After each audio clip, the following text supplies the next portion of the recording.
Bonsoir, bienvenue sur Meta.tv pour cette émission comme lundi, mercredi, vendredi de 21h à minuit, comme d'habitude. Grand bonjour à la régie, grand bonjour aux modérateurs, amis connectés et évidemment à tous les métanautes pour une soirée avec Alain Benajam. Alain, bonsoir. Bonsoir. Alain, aficionados, on te présente plus, il fait partie des meubles. Il y en a qui m'aiment pas, mais il y en a qui m'aiment bien. Il y a de tout, t'inquiète pas, c'est pareil. Ah là là, ne t'inquiète surtout pas. Même nos ennemis regardent, c'est ça le charme de cette émission. Et voilà, d'ailleurs, je commencerai par te remercier, Alain, pour la campagne législative et pour ton aide pendant la campagne. Et merci beaucoup. Tu m'as fait revenir de Dubaï. Voilà, je t'ai... voilà, tu as été vraiment indispensable pour justement faire tous ces rendez-vous, cette administration, et merci. Voilà, je le dis en direct, tu vois. Et aussi, tiens, j'en profite parce que tu sais comme en ce moment, on est dans l'éventail des rumeurs. Des gens pensent que tu es le grand financier de Meta TV depuis le début, que tu as ramené des fonds qataris, iraniens, russes. Ah oui, j'ai des gens qui me le disent. Oui, Benajam, il a ramené des fonds iraniens et tout. Et en plus, il y a des gens qui disent, oui, regardez, il va tout le temps à Dubaï, c'est lui qui finance Meta TV. Bon, je dis, bon, bah non, j'ai du mal à me financer. Voilà, c'est pour voilà tous les grands sphincters anonymes d'internet qui se délectent à la moindre odeur. Si on avait des grands capitaux, on n'aurait pas ce petit studio comme ça. Ah oui, amis sphincter qui vous délectez de chaque odeur. Voilà la réalité des choses.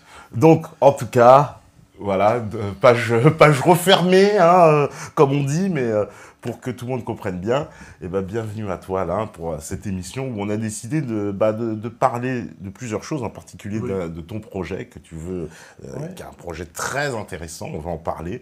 Mais avant ça, comme d'habitude, on va faire, voilà, et puis on va parler aussi un peu actualité, de tout ça, parce que forcément, avec tout ce qui s'est passé, alors déjà à l'international, mais aussi en France, alors on va commencer par la France, Macron...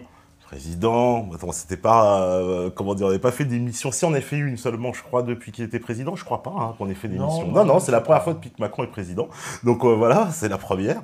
Macron envoie de gagner les législatives, mais d'une façon presque indécente. On parle, j'ai vu des projections, on nous dit, avec donc 15% des votes, il aurait 500 sièges. On parle, on fait des projets. Mais c'est très bien, parce que ça montre que la République, c'est n'importe quoi. C'est au moins démonstratif. Les gens vont bien voir que tout ça, c'est de la rigolade, quoi. Ça n'existe pas, il n'y a pas de démocratie. Parce que ça veut dire 15... En gros, parce que bon, c'est vrai qu'il y a une abstention fabuleuse. Oui. Ici, tu as vu, on était à... Moi, dans cette circonscription, c'est 75% et quelques.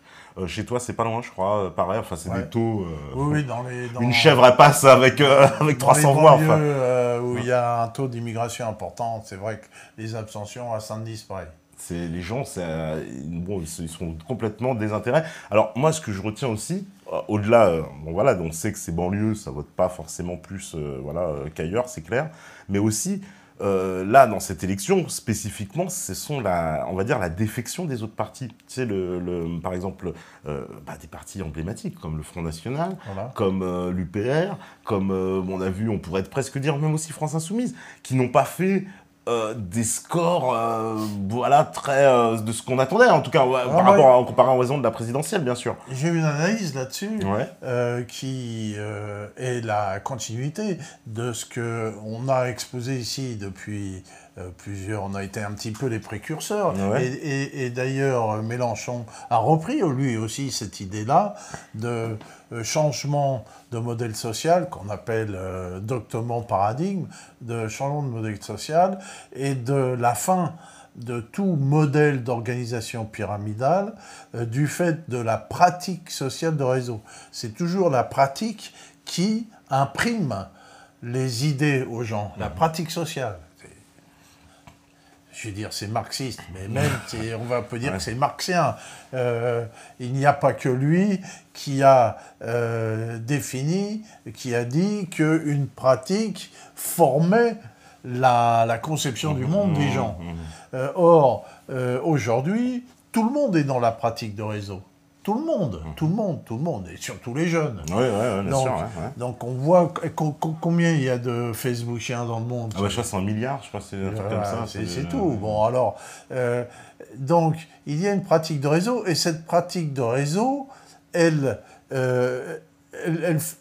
donne à changer complètement la vision qu'ont les gens, leur conception du monde, leur conception avec les rapports avec les autres. Parce que dans cette pratique de réseau sur Facebook, chacun raconte son histoire, les autres disent « mais non, c'est pas ça, c'est pas vrai ».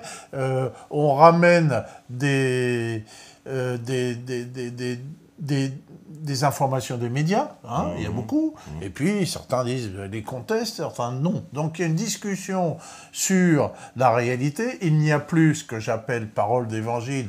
C'est pas du tout anti-chrétien que je dis, mais c'est une image de la parole d'évangile, c'est-à-dire de la parole verticale qui est dogmatisée et qu'on ne peut plus remettre en cause, que personne ne peut remettre en cause. Tout ça, ça n'existe plus, bien que les tenants du pouvoir essayent par tous les moyens de recomposer une parole d'évangile, mais cette parole d'évangile explose.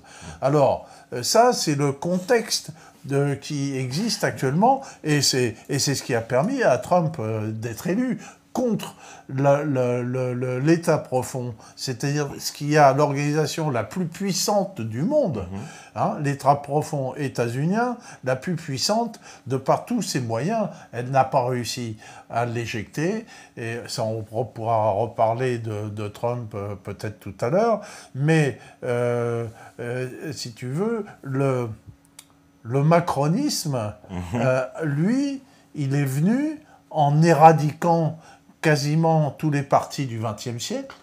Il les a complètement. Le Parti communiste, il n'y en a pas. Le Parti socialiste, il n'y en a pas. Les républicains, ils sont en train d'éclater dans un palais législatif. Ils ont éclaté complètement. Et même les partis dits dissidents et d'opposition, ils ont soit rien fait, soit éclaté. Le Front National a éclaté. La belle parole magnifique d'Asselineau à l'UPR, ça n'a rien donné. C'était pissé dans un violon. Le sympathique Dupont-Aignan et son de où la France. Ça a pas assez. Voilà. Ça a été pire que d'habitude, si tu veux. Donc, la forme parti politique, pour moi, elle est terminée. On n'en parle plus. Macron n'a pas pris cette forme-là. Il a fait bien attention à ne pas prendre une forme parti politique. Il a bien fait attention de ne pas dire ni droite ni gauche, mais de ne pas parler de la droite et de la gauche, parce que la droite et la gauche, du point de vue analytique, ça ne veut pas dire grand-chose. Soit ça ne veut pas dire grand-chose, soit ça ne veut rien dire du tout. Et quand tu dis ni droite ni gauche, ça fait facho. Oui, surtout que les gens, par exemple, ça c'est vachement intéressant, cette idée de droite, de gauche, elle tient en fait à des idées qu'ils ont sur par rapport à leur idéologie. Par exemple, je vais prendre un exemple concret pour comprendre. Moi, sur mon tract, il y avait marqué « Je suis pour le retour de la discipline et le respect à l'école ». Quand je rencontrais les gens, ils me disaient « Ah, mais ça, c'est de droite, ça, monsieur ». La discipline et le respect à l'école. C'est-à-dire qu'en fait, moi, ce qui me paraît une évidence, qui est quelque chose justement de ni droite ni gauche, mais de bon sens, apparaît comme une idée de droite. Donc d'ailleurs, ce qui voudrait dire au passage, des gens de gauche seraient pour l'indiscipline et l'irrespect. Enfin, mais c'est nouveau, parce que de mon temps au Parti communiste, ça n'existait pas, si tu veux. Donc on peut parler de la néo-gauche et pas de l'ancienne gauche. Ouais, d'accord. L'ancienne gauche et le Parti communiste étaient au contraire extrêmement rigoureux sur tout ce qui est social, était extrêmement traditionnel et traditionnaliste. Je sais qu'il était contre la pilule, contre l'avortement, etc. Donc, à moins que le Parti communiste des années 60 n'était pas à gauche, j'en sais rien. Mais voilà, donc c'est la néo-gauche qui a été imposée par les trotskistes qui est comme ça. Parce que la gauche communiste, elle n'existe plus déjà. Elle a disparu avec l'URSS, avec tout ce que l'idéologie qui a pu mettre en route le Parti communiste, notamment après la Libération, en se présentant comme le parti des fusillés, le parti des patriotes. Oui, complètement. C'était le parti des patriotes, le Parti communiste. Donc, si tu veux, pourquoi quand tu parles de patriote à un néo-communiste... Comment ils ont fait pour l'extraire, justement, puisque aujourd'hui, cette tendance patriotique, elle est plus représentée à gauche. Alors, bon, c'est... Enfin, je l'ai vécu. Allez, un peu, on me dira Mélenchon, on parlera peut-être. Allez, un petit peu, on va dire. Mais sinon, en tout cas, je peux en dire tu me coupes, puisque je l'ai vécu. En réel, puisque moi, j'ai adhéré à un parti communiste à 18 ans. Sur ma première carte du Parti communiste, elle était signée Maurice Thorez, tu vois. Ta carte est signée Maurice Thorez. La première carte était signée Maurice Thorez. Donc, tu vois que... historique, ouais. Ça remonte... je suis vieux. Je suis vieux. J'ai une micro-anecdote. Je venais juste voir mon médecin, parce que comme j'ai eu un cancer qui vient me voir, je me plaignais un petit peu. Je dis, ouais, j'étais à Shanghai, j'étais à Dubaï, machin, il fait ceci, il fait ça. Il me dit... Vous devriez être mort, alors vous plaignez pas. Tu vois, c'est ce qu'il a dit. Bon, alors donc, je suis pas mort. Donc, moi, j'ai vécu ça. Et c'est bien, si tu veux, d'écouter les vieux. Oui, les vieux sages. Comme en Afrique. Voilà. Donc, moi, j'ai adhéré. C'est le colonel Henri Roltanguy qui a fait mon adhésion. C'était un colonel. Ouais. Oui. Oui, qui a fait mon adhésion. Stars, dis donc. Une carte signée par Maurice pendant un meeting sur la libération de Paris. D'accord. Et donc, moi, j'ai adhéré sur deux idées. L'idée patriotique et l'idée anticoloniale, après la guerre d'Algérie. Bon. Donc, ce parti, quand j'y adhéré, c'était le parti Produisons français, la carte de France, US Go Home. Le fond du parti, c'était patriotique, mais avec un grand P. Moi, quand j'ai adhéré à Bobigny, tous des mecs qui avaient, à l'époque, avaient 40 ans, quoi. Comme tu vois cette image où on voit la France avec une pieuvre, et puis c'est marqué « L'Amérique ne passera pas », c'est l'image du Parti communiste. Tous les hommes mûrs que j'avais en face de moi, c'était des anciens FTP. Tous. FTP, pour les anciens, c'est le mouvement de libération. Les francs-tireurs partisans français, c'est des mecs... moi, j'étais tout jeune, intellectuel, là-dedans. J'avais des prolos de 40, 50, 60 ans. Et je faisais des petits discours politiques. Et il y en a qui me disaient « Ouais, te casse pas. Moi, tous les mois, je sors ma Sten, ma caisse de grenades, je la graisse. » Et c'est tout. Et encore une autre anecdote, en 61, quand les parachutistes devaient descendre sur Paris et que Michel Debré voulait armer le peuple français, sauf les communistes, le Parti communiste à Bobigny avait demandé à constituer un stock d'armes, et ils en ont eu des quantités industrielles. Même il y en a qui ont sorti un Sherman d'une grange, un char. Un char, Sherman. Il y a des vieux qui sont venus avec une mitrailleuse et des caisses de balles. Donc, incroyable, d'accord. Donc cette gauche à l'époque n'a rien à voir. Simplement, le problème, et là, j'ai du mal à comprendre, ce foutu programme commun en 72. C'est-à-dire que l'idéologie du Parti communiste à l'époque était de faire alliance avec les socialistes. Mais c'est Mitterrand qui a voulu ça, non Non, c'est les communistes. C'est les communistes, d'accord. Les communistes qui ont voulu faire alliance avec les socialistes. Parce qu'on prétend souvent, j'entends prétendre que c'est Mitterrand qui a voulu cette stratégie. Le dogme, mais les socialistes, au début, ils ne voulaient pas. Le dogme, c'était de faire le congrès de Tours à l'envers. C'est le congrès de Tours qui a fait la scission.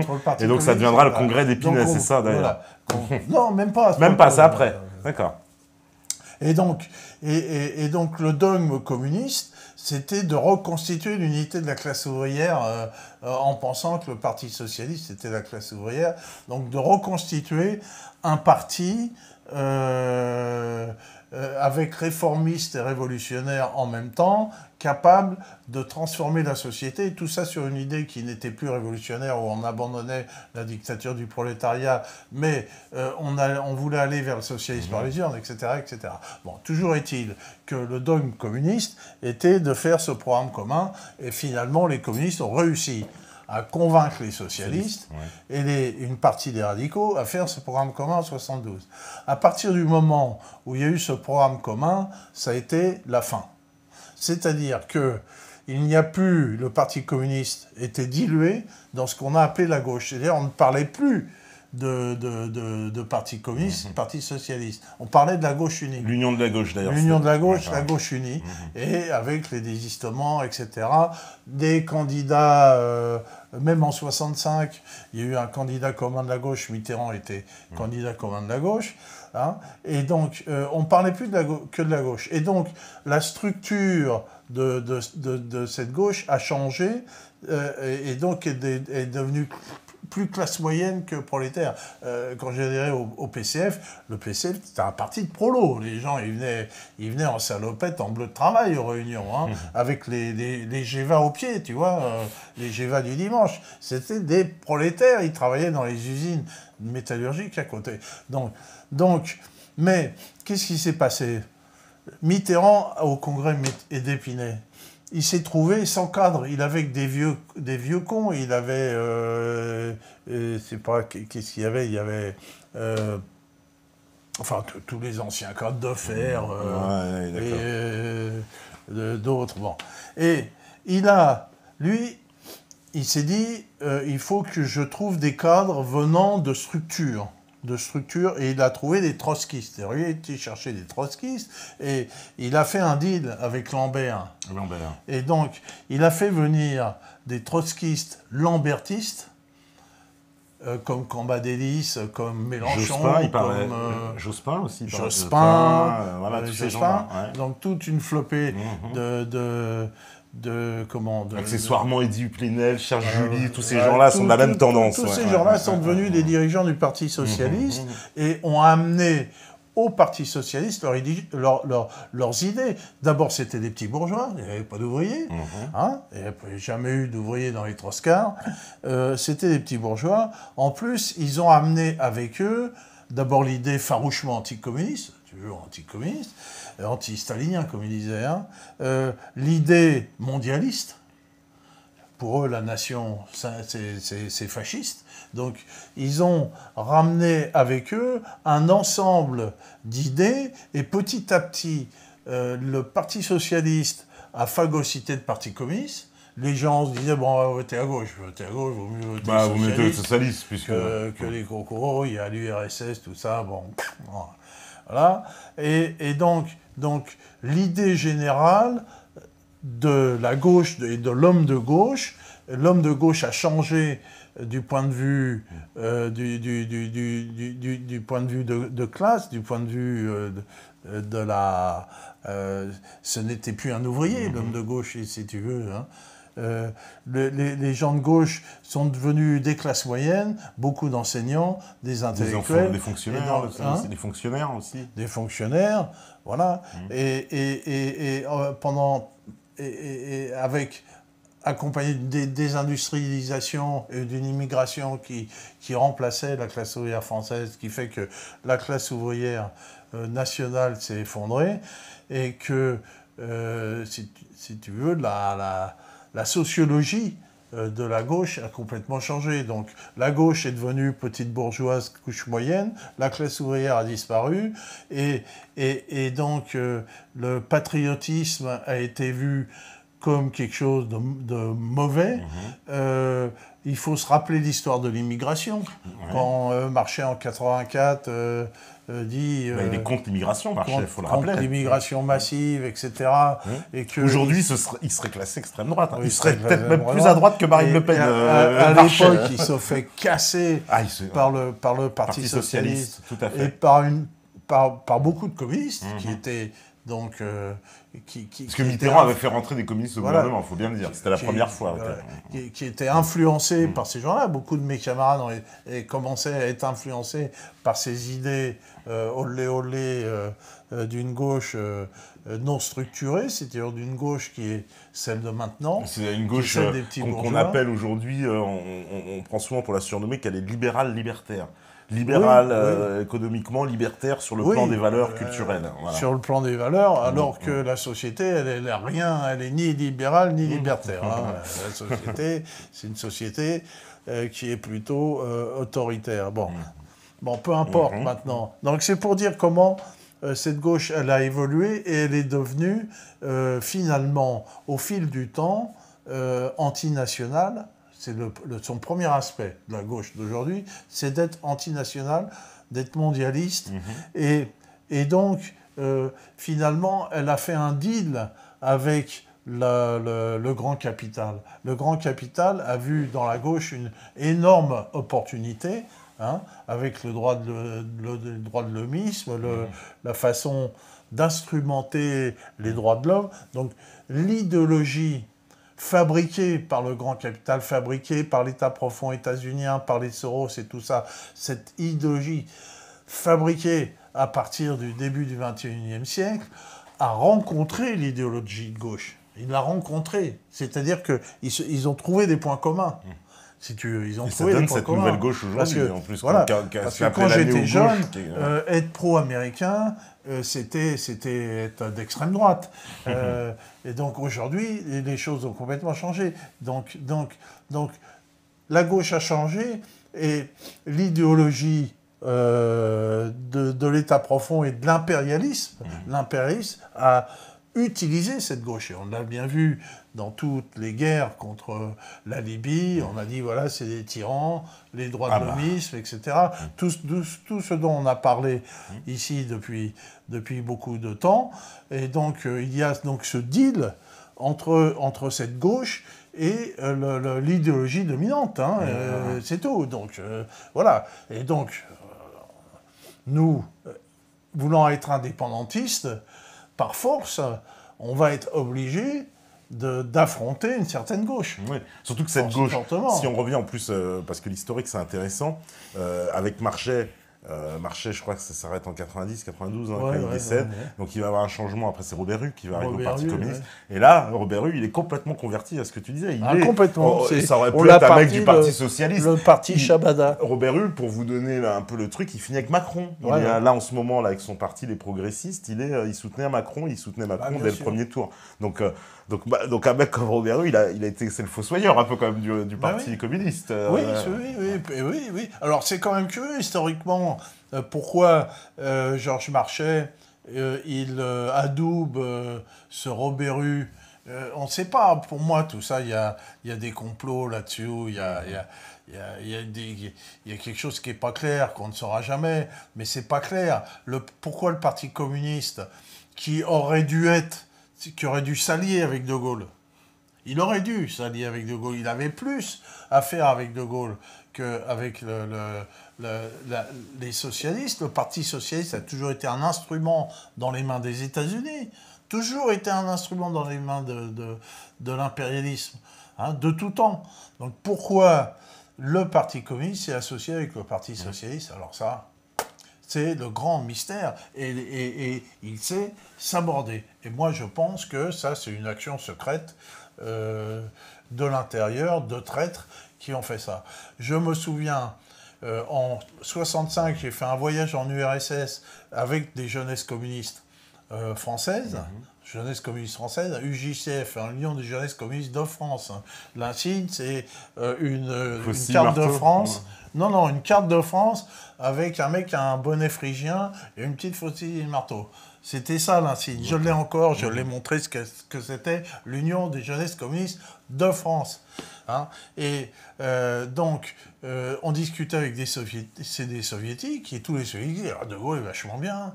Bon, là, vous avez de la chance d'avoir De Gaulle. » Alors, il dit « bah non, De Gaulle, non, c'est pas bien, c'est le grand capital et tout. » Mais non, les soviétiques, mais non, De Gaulle, c'est bien.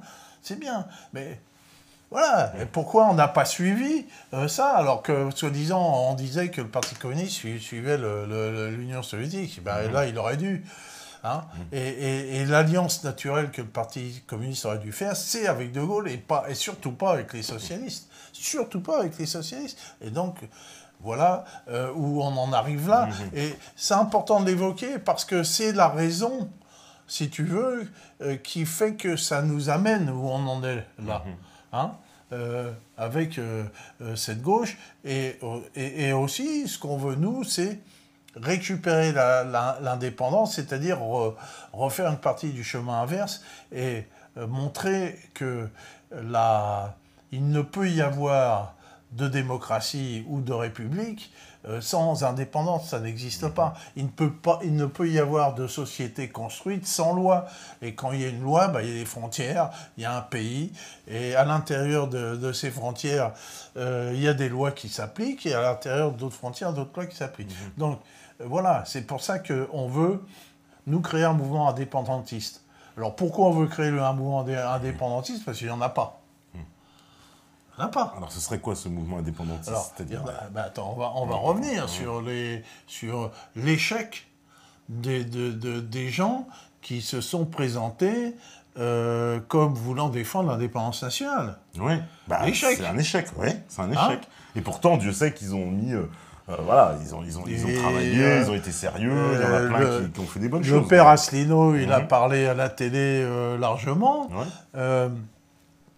Le Front National a commencé à faire une belle campagne. Le discours de Marine Le Pen au Mont-Saint-Michel est magnifique. Ouais, magnifique, j'avoue. Oui, c'est un très magnifique discours. C'est vrai. Et puis, tout ça a tourné en eau de boudin. DLF a bien fonctionné. Il a bien appelé à voter Marine Le Pen pour le second tour. Il a bien fait tout ça. Et tout ça, ça s'est effondré. Alors, pourquoi ça s'est effondré? Alors, ça s'est effondré... Eux, ils se sont effondrés. Quand on dit les Français, c'est des cons, ils ont mal voté, non. Les Français, ils n'ont pas mal voté, ils n'ont pas voté. Donc la majorité des Français n'a pas voté. Il faut bien regarder ça, que le Macron, il a fait que 14% des voix. Oui, si on rend compte, au premier tour, il a fait 23% sur le total, mais au législatif, c'est vrai que ça représenterait 15%. Oui, au législatif, ça représente 14%. Non, c'est pas... Donc il faut d'abord relativiser ce pseudo-succès. Il faut voir que à chaque élection, on mesure la popularité de l'élu, si tu veux, après l'élection. Donc elle descend, depuis Chirac qui a fait 61, elle descend régulièrement. Lui, il est en dessous de 50%, déjà. Donc il commence mal. Il commence déjà à être extrêmement impopulaire. Donc il commence très très mal. Bon. Et mais, si tu veux... Tout ça est à rapprocher avec ce fameux changement de modèle social. Macron n'a pas pu prendre un modèle social de parti politique traditionnel. Il l'a complètement rejeté, si tu veux. Macron, c'est un phénomène lancé comme une marque de lessive par BFM TV. Et donc, ça a semi-marché. On ne peut pas dire que c'est un raz-de-marée, on ne peut pas dire que ça a marché. La mayonnaise a pris, moi aussi, contre toute attente. Mais je suis obligé d'admettre qu'il y a des gens qui ils sont séduits par Macron, quand bien même ils te sortent effectivement des arguments marketing, c'est pas de la politique, puisque quand tu leur dis pourquoi tu votes Macron, ils te disent parce qu'il est jeune, parce qu'il est beau, parce que... Bon, moi je suis vieux et moche, mais bon, donc, oui, ok, on est d'accord, mais si tu veux, c'est l'histoire du verre à moitié plein, à moitié vide. Si tu es optimiste, tu peux voir qu'il est à moitié vide, si tu es pessimiste, il est à moitié plein. Bon, donc, pour moi, Macron, c'est un avatar, un des derniers avatars du système pour se conserver. C'est-à-dire que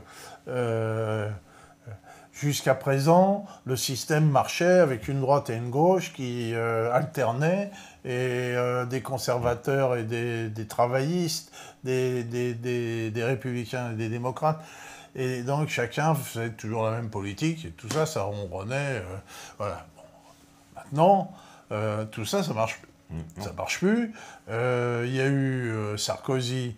Il a commencé à prendre des gens de gauche dans son gouvernement. Sarkozy a dégoûté les Français. Après, il y a eu Hollande, il a dégoûté les Français. Et puis après, arrive un mec qui arrive à grand renfort de publicité. On ne peut pas dire que la France se jette dans ses bras, c'est pas vrai, mais simplement, ce qu'on peut dire, la réalité tangible, c'est que les partis du XXe siècle ont disparu. Voilà. Et tant mieux. Moi, je dis c'est tant mieux qu'on ne parle plus de ces gens-là. Parce que ces gens-là ont mis la France dans l'état où elle est aujourd'hui. Ils portent l'énorme responsabilité de la situation de la France où elle est aujourd'hui. Tu vois ? le Mélenchouille qui plaît beaucoup à ces dames, un peu sur le retour, lui, il a été de tous les gouvernements, il a été de toutes les guerres. Si tu veux, c'est vraiment le cas typique du cheval de retour qui essaye de se faire refaire une virginité parce qu'il cause bien. Mais c'est tout. Mais il n'a pas fait non plus un tabac.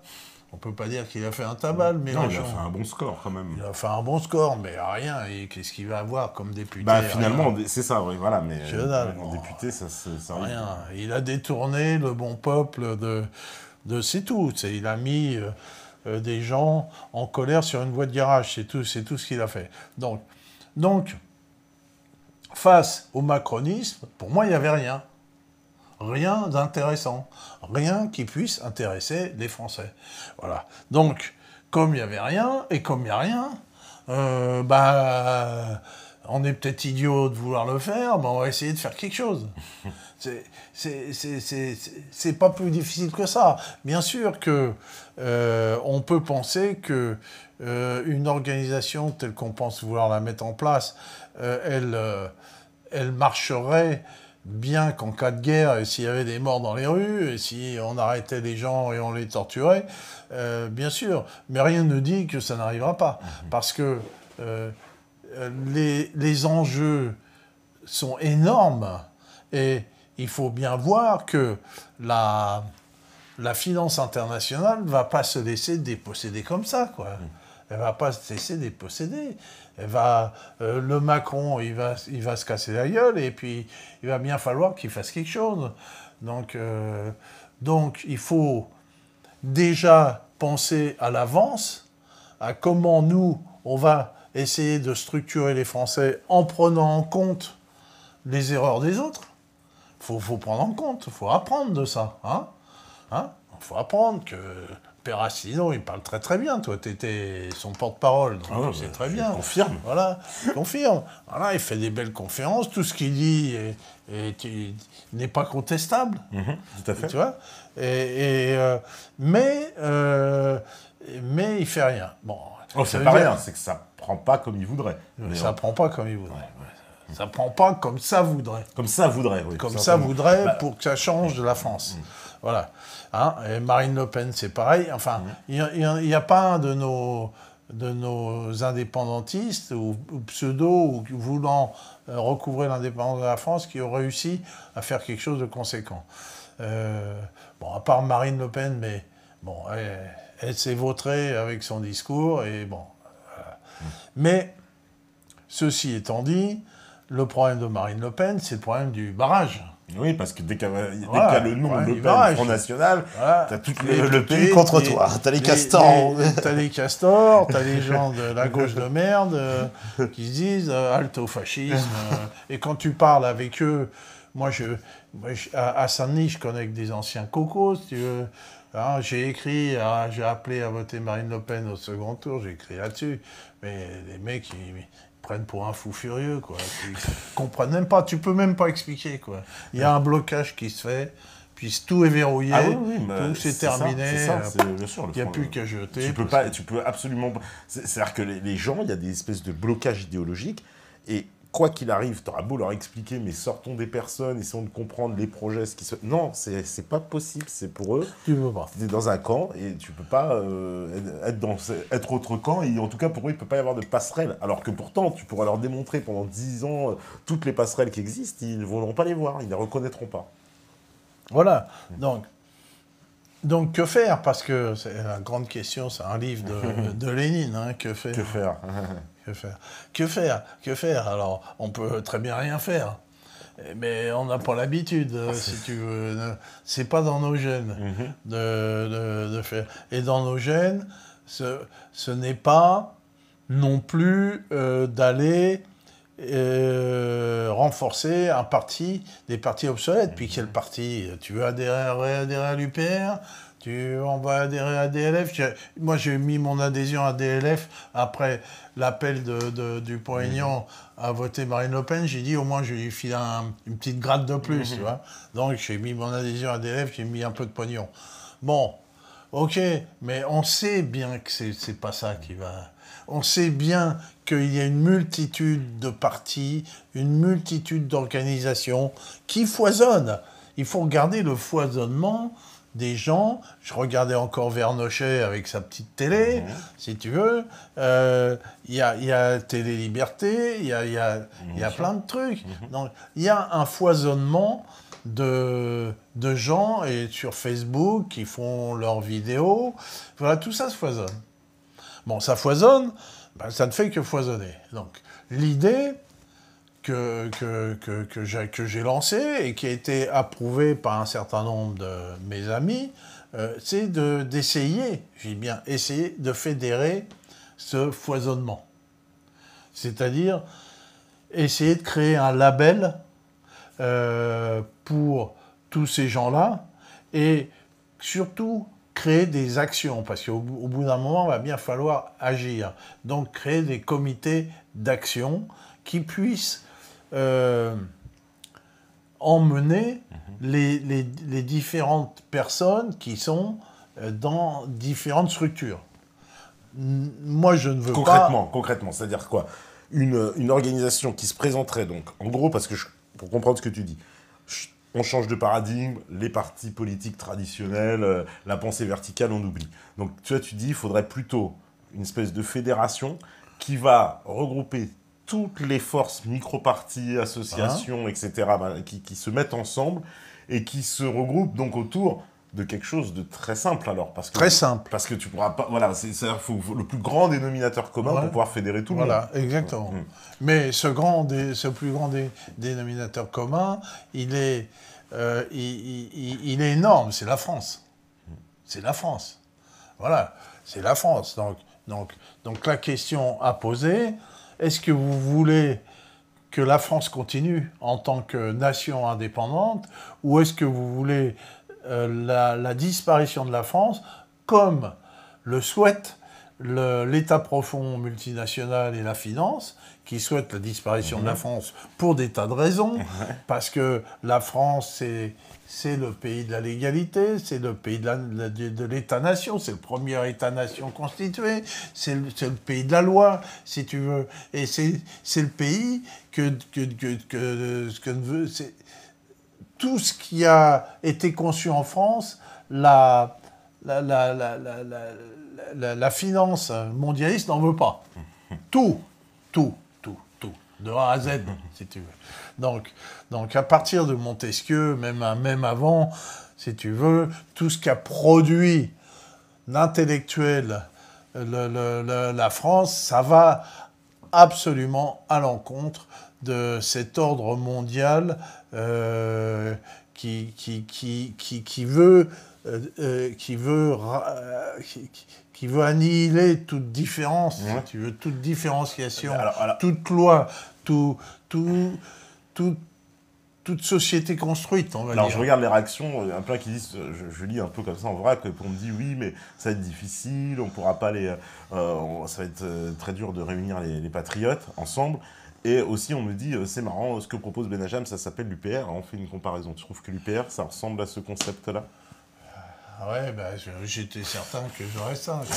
Ah il faut ouais, mais d'accord, mais non, nous, on ne veut pas reconstituer l'UPR parce que l'UPR, c'est écouter Asselineau 4 heures, c'est avoir un comité de machin, des gens qui excluent, non, l'UPR a une organisation obsolète. L'UPR, je ne critique pas les idées de l'UPR. On ne les critique pas, on les défend. Mais son organisation, on ne veut pas en entendre parler. C'est tout. Voilà. Puis il y en a beaucoup qui ne veulent pas en entendre parler de son organisation de l'UPR. Il y en a beaucoup, c'est tout. Parce que on veut pas on parle de Asselineau comme un gourou. Pas un gourou, je ne sais rien, moi. Moi, je l'ai rencontré qu'une fois, quand on s'est rencontrés à la fameuse université d'été d'Annecy, où je suis venu sur un malentendu parce que lui, il voulait des communistes du PRCF, il croyait que j'en étais un. Mais en fait, quand je lui ai dit, mais non, je suis du réseau Voltaire, il a failli tomber raide mort. Il me dit, ah, réseau Voltaire, ah, je vais pas entendre parler de ça, c'est l'extrême droite, cachez-vous. Bon, écoute, quand on commence comme ça à dire je veux pas entendre parler de machin, je veux pas entendre parler de machin, je veux pas entendre parler de grands remplacements, je veux pas entendre parler de machin. Non, c'est fini, fermez le banc. Nous, on veut entendre parler de tout. Nous, il n'y a qu'un seul mot qu'on ne veut pas entendre parler, c'est les castors et les barrages. Voilà, nous, il n'y a pas de barrage. Nous, on veut entendre parler de tout. On veut entendre parler de tout. Alors, dans ce mouvement, on ne veut surtout pas en parler de ni droite ni gauche. Nous, on ne parlera pas de droite et de gauche. Alors, ça parlera de quoi? De droite? On ne parlera pas de droite, on ne parlera pas de gauche. On parlera d'indépendance nationale. Donc, en fait, quelqu'un qui se présente, peu importe qu'il soit droite ou gauche, il peut venir. Voilà. C'est ça. Voilà. On s'en fout, en fait, de la couleur, la fameuse couleur politique, qui est si importante dans l'esprit des gens. Moi, je le confirme. Mais les gens peuvent la garder. Dans cette fédération, le coco, il peut rester coco, le rouge, il va rester rouge, le facho, il va rester facho, si tu veux. Mais moi, j'arrive, nous sommes arrivés avec mon ami, mon cher ami André Chanclus, un ancien du GUD, et quand on était jeunes, on aurait pu se mettre sur la gueule. Si tu veux. Ah ouais, un ancien du GUD. Oh là, heureusement que tu l'annonces avant que les inspecteurs gadgets se mettent en route. Non, je dis ça. Non, t'as dit que c'était un ancien du GUD. Un ancien du GUD. D'accord. Non, parce qu'avant que les gens recherchent, parce que quand tu balances... Oui, c'était un mouvement les inspecteurs gadgets, il y en a beaucoup d'extrême droite, quoi. D'accord. Voilà, et moi j'étais coco. Et donc, on s'entend très bien. On a des idées très très proches. Si tu veux, lui, il va aussi beaucoup nous aider, si tu veux, parce qu'il a une grande... Alors, nous, on a créé un mouvement qui s'appelle Novopol. Ouais. Novopol, mais Novopol, ça a été créé pour aider les gens du Donbass. Du Donbass. Voilà. D'accord. Aider les gens du Donbass. Bon, maintenant, la guerre du Donbass, elle est larvée. C'est-à-dire qu'on n'en est plus au point où il fallait envoyer des médicaments, envoyer même... On a contribué à envoyer quand même des hommes armés. On en a amené ici. Des gens qui ont combattu. Oui, on a même fait un duplex avec... on entendait les en direct les coups de feu. Ouais. Quand même, mais ta télé, c'est quelque chose. Oui, bien sûr. Bon, donc tu sais, si tu veux, compte pas. Quand tu vas dans le Donbass, par exemple, il y a un de mes amis qui est combattant là-bas, Serge Munier, qui est là-bas d'ailleurs, il continue à combattre. D'accord. Là-bas, et il est même devenu un officier dans l'armée là-bas, c'est aussi un ancien militaire français, et quand tu vois son bureau,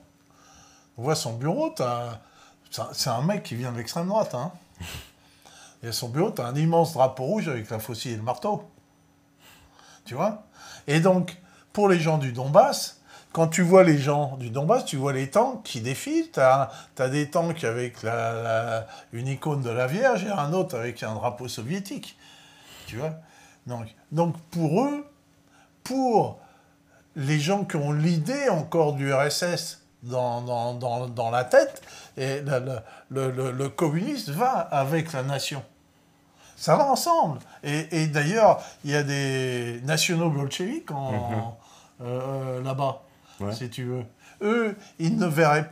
C'est-à-dire, pour beaucoup, l'idée communiste-socialiste est parallèle avec la libération nationale. Quand tu voyais les Vietnamiens du Viet Minh, ils étaient quoi, communistes ou nationalistes? Les gens du FLN, ils étaient quoi? Ils étaient bien nationalistes. Donc, si tu veux, cette fausse gauche, ou cette vraie gauche, ou cette merde, excusez-moi pour les gens de gauche, ils ont tout perverti. Ils ont tout mis par terre. Toute l'idée nationale, qui est une belle idée, qui, de mon temps, était une belle idée, l'idée nationale. Défendre la France. Alors, les républicains, ils étaient nationalistes. Si tu veux, le drapeau bleu, blanc, rouge, c'est quoi? Qu'est-ce qu'ils veulent en faute? Ils veulent le mettre par terre. Il y a des manifs, il y a des gens... j'ai participé à des réunions, ils ne voulaient pas qu'il y ait des drapeaux bleu, blanc, rouge en disant c'est fasciste. Aujourd'hui, on est quand même avec des dirigeants politiques. comme on se souvient des déclarations d'Emmanuel Cos, qui avait dit « J'en appelle à ce qu'il n'y ait plus de France ». Et quand elle est face à... Je crois que c'est... Alors, c'est soit Emmanuel Todd ou Jacques Sapir, je crois que c'est Emmanuel Todd. Et elle lui dit... qui lui dit, attendez, si vous demandez ça, il faudra plus de France. Et elle dit, bah oui, je suis pour l'Union européenne, qui est moins de France et plus de France. La France deviendra une région de l'Union européenne. Et elle a été ministre du logement. Oui, bien sûr. Ouais. Bien sûr. Donc on voit... Alors, évidemment, on peut regarder cette France de deux côtés. Parce que la France, historiquement, a deux visions. Elle a une vision de droite, maurassienne, avec une nation qui serait une nation plus ethnique, mais elle a aussi une sacrée couleur de gauche, hein, et elle a aussi l'idée de la nation civique, puisque la France a inventé le concept de nation civique. Donc on en a parlé plusieurs fois, des différences. Hein, et moi, j'ai toujours été un chaud partisan de la nation civique, mais j'ai réfléchi. J'ai dit que quand même, dans une nation civique, il y a aussi une part d'ethnique. Il y a une part d'ethnique, forcément, parce que si tu mets, comme disait De Gaulle, c'est bien qu'en France, il y ait des Noirs, des Blancs, des Arabes. Ah ben, phrase qui fait polémique à chaque fois, cette phrase de Gaulle. Bah oui, et elle est tellement vraie. Mais elle est tellement vraie. Si tu veux, s'il n'y a plus que des gens venant d'ailleurs, il n'y a plus de France. Il n'y a plus de France. Il y a un ailleurs. Ouais. Mais c'est quelque chose qui paraît simple, évident à comprendre, et pourtant à gauche, tu peux leur dire, et les gens ne comprennent pas. Alors, ils veulent pas... Moi, j'ai fait un article, on en a parlé ici, une des premières émissions avec Fressinger. Ah oui, bien sûr. Le droit à la différence. Le droit à la différence et l'éloge des frontières qu'on a parlé. Voilà, et l'éloge de la frontière. Le droit à la différence. On a le droit d'être différent. Non seulement on a le droit d'être différent, mais on a le devoir d'être différent. Parce qu'on offre notre différence à l'autre. Hein, à l'autre. On offre notre différence à l'autre. On offre notre expérience à l'autre. La France a amené énormément au monde. Vous ne pouvez pas savoir tout ce que la France a amené au monde. Elle a amené les États-nations, la légalité, l'ONU, le droit international. Tout. La France a tout amené. Si on a des passeports dans la poche, c'est du fait de la France. Donc chaque nation a son génie. Mais à son génie qu'en tant que nation. Sinon, si elle n'a plus de génie, elle n'a plus de nation. Hein. Faut lire ce que Nietzsche a dit de la France. Et voilà. Bon, maintenant, moi, je travaille dans un pays arabe musulman, Dubaï, qui est un pays magnifique. Hein. Pays hyper développé. À pas confondre avec le Qatar. Parce que souvent, je te dis ça parce que souvent, je vois les gens font une confusion. Ouais. Quand tu dis je vais Dubaï, on dit c'est avec les Qataris et tout. En plus, les Émirats Arabes Unis, le Qatar, ils sont au bord de la guerre. Ah oui, en plus, au bord de la guerre. Tu sais qu'ils ont interdit le port du maillot de football du Barça.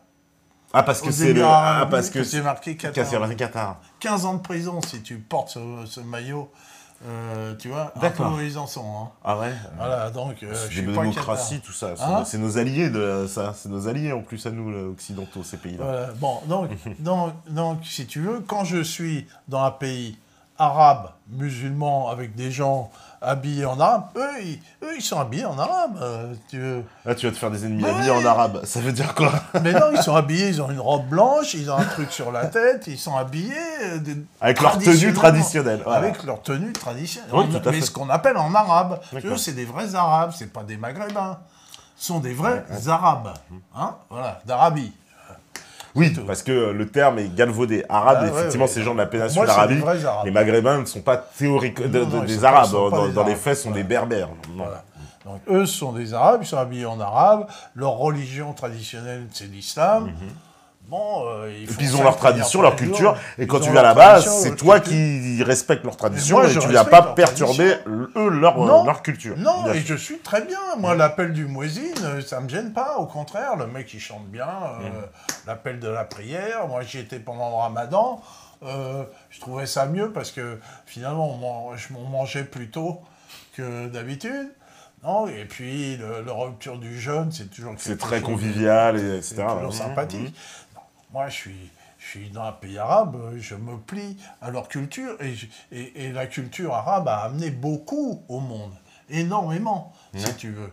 Hein, dans le domaine scientifique, dans le domaine mathématique, dans le domaine philosophique. Enfin, c'est énorme, c'est énorme. Et donc, on ne peut pas... mais chacun doit être ce qu'il est. Voilà, hein, chacun doit être ce qu'il est. D'accord. Voilà. Bah justement, je reprends quelques arguments parce que, en plus, il y a Steph qui nous met des petits coms intéressants en régie. Il me dit, il n'y a pas de révolution sans une alliance entre une partie du peuple et une partie de son élite. La gauche est infectée de SWJ, c'est Social Justice Warriors, tu sais, les gens qui sont on appelle les guerriers de justice sociale. Par exemple, ils vont voir, par exemple, ce que tu viens de dire là, je suis habillé en arabe, ce sont des gens qui vont te faire un procès pour ça. Tu vois, c'est des choses, voilà, des gens qui estiment qu'il faut tout mettre bien dans la société. Et la gauche s'accapare ces idées-là, devient le terreau et évidemment l'anti-France. Parce que l'anti-France, il prospère à gauche. Et comment tu vas faire pour fédérer ces gens-là qui sont quelque part irréconciliable. Tout à l'heure, on me le disait aussi, on disait, mais comment tu vas réconcilier ces gens-là dans une guerre? Non, je ne vais pas les réconcilier. Non. Pour être quelqu'un, il faut combattre autre chose. Sinon, tu n'es pas quelqu'un. Tu existes en combat. Je suis devenu Nietzschéen grâce à notre cher ami, et elle m'a fait découvrir Nietzsche. Mais il est fabuleux, Nietzsche. Ah ben moi, j'adore Nietzsche. En philosophie, c'était mon auteur favori. Fabuleux. Et donc, tu ne peux exister que en opposition. Tu n'es pas obligé. Des fois, Nietzsche est un peu radical. Hein. Il a dit devenez dur. Il avait raison. Soyons ennemis, mes amis, jusqu'à ce que mort s'en suive. Devenez dur. Hein? Devenez dur, il disait. Devenez dur. Devenez dur. Le surhumain doit être pour l'humain, doit être pour le surhumain comme le singe pour l'humain. Voilà Nietzsche. Devenez dur. Devenez dur. Donc, moi, je vais pas lécher le cul à la gauche de merde. Je veux dire qu'on va les combattre. Ouais. C'est tout. Ici, ils sont contre la nation. Nous, on est pour l'indépendance. On va pas leur dire, ah ben non, c'est bien, quoi. C'est tout. On va dire, voilà, vous êtes nos ennemis. Voilà. Et quand il y a un combat, il faut savoir choisir son adversaire. Donc, nous, évidemment, notre adversaire physique, c'est la finance internationale, les trappes profonds multinationales, bien sûr, et toutes ces marionnettes. Ça, c'est ceux qui tiennent les ficelles. Ouais, mais comment on fait pour les dégager? Mais ceux qui nous causent à nous, leurs représentants, c'est leurs représentants, le représentant de cet État profond et cette finance mondialiste, c'est la gauche. On ne va pas se cacher là-dessus. C'est la gauche, c'est tout. Ouais. Point à la ligne. Ouais. Voilà. Donc voilà, c'est tout. Nous, on n'est pas de droite, je ne suis pas de droite, mais la néo-gauche que j'appelle maintenant la néo-gauche, hein, j'ai parlé de ce qu'était la gauche de mon temps. Non, mais tu dis que tu n'es pas de droite, mais peut-être que tellement dans les lignes politiques actuelles, tu serais plutôt de droite, non? Je suis... Enfin, je dis ça, non, mais je dis ça, je fais l'avocat du diable, là, forcément. Mais là, par exemple, dans les lignes actuelles, parce que les lignes, tout a bougé. Moi aussi, je veux dire, j'ai toujours été un gauchiste. Alors, le gauchiste m'a tué, le gauchisme m'a tué. Mais je veux dire, là, aujourd'hui, on me traite d'extrême droite, machin, parce que... Aussi. Voilà, parce que... Fascisme. Fasciste, facho, voilà, etc. Dès que en fait, si tu veux, tu exprimes une idée qui est contre la doxa, contre l'idéologie dominante, de toute façon, on dit que tu es d'extrême droite.